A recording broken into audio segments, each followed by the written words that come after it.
महाड शहरातील केशरी अंगण सोसायटी धारकांना ठेकेदारांच्या गलथान कारभारामुळे नाहक त्रास सहन करावा लागतोय।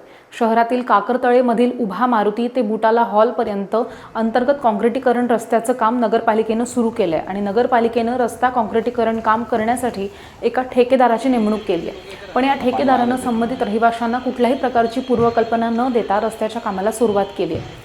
ठेकेदारानं रस्त्याचं काम करण्यासाठी खोदकामही सुरू केलं आहे। यामध्ये पाण्याची जुनी पाईपलाईन तोडून नवीन पाईपलाईन टाकण्याचं काम सुरू झालं आहे। पण 15 दिवस उलटून सुद्धा काम पूर्ण झालेलं नाही आहे। त्यामुळे रहिवाशांना पाण्याच्या समस्येला सामोरं जावं लागलं आहे।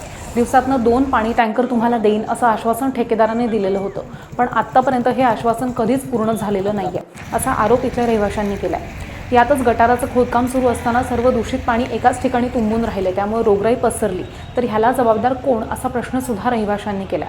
ठेकेदाराच्या गलथान कारभारामुळे आम्हाला नाहक त्रास सहन करावा लागतोय आणि येत्या 2 ते 3 दिवसांमध्ये सगळ्याच रहिवाशांची सोयी सुविधा पूर्ण न झाल्यास नगरपालिकेवरती मोर्चा काढण्याचा इशारा सुद्धा रहिवाशांनी दिलाय। नगरपालिकेतून आम्ही पाण्याच्या संदर्भात फेऱ्या मारलेल्या आहेत। आम्ही आमचे नगर सगळ्यांना घेऊन गेलेलो तिथे, तर भोई साहेब का ते पाणी व्यवस्थापन बघतात, ते म्हणले आम्ही 2 दिवसात करतो, पण 2 दिवसात ही नुसती काळी पाईपलाईन टाकून ठेवलेली आहे।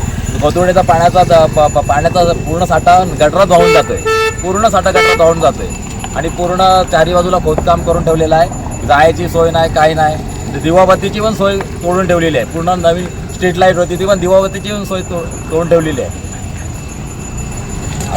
पहिली गोष्ट म्हणजे या ठेकेदारांनी आम्हाला कुठलीही पूर्वसूचना न देता हे काम सुरू केलं।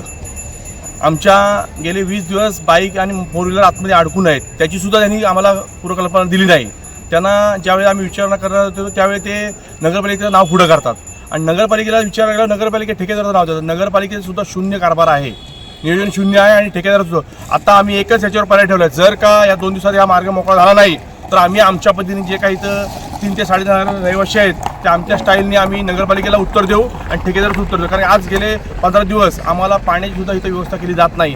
त्याचबरोबर नियोजन शून्य म्हणजे कुठल्याही प्रकारचं नियोजन नाही। आज तसं बघायला तर एवढा मोठा रस्ता करत असताना आम्हाला विश्वास सोडायला घेतला पाहिजे होतं, पण तरीसुद्धा न कुठला विश्वास घेता हे स्वतः मनमानी कारभार करत आहेत। आमचा एक या गोष्टीचा निषेध आहे की लवकर या गोष्टीचा काय तो निर्णय लागावा, तर आम्ही आमच्या पद्धतीने काय तो निर्णय घेऊन त्यांना आमचं उत्तर योग्य ते पद्धत देऊ।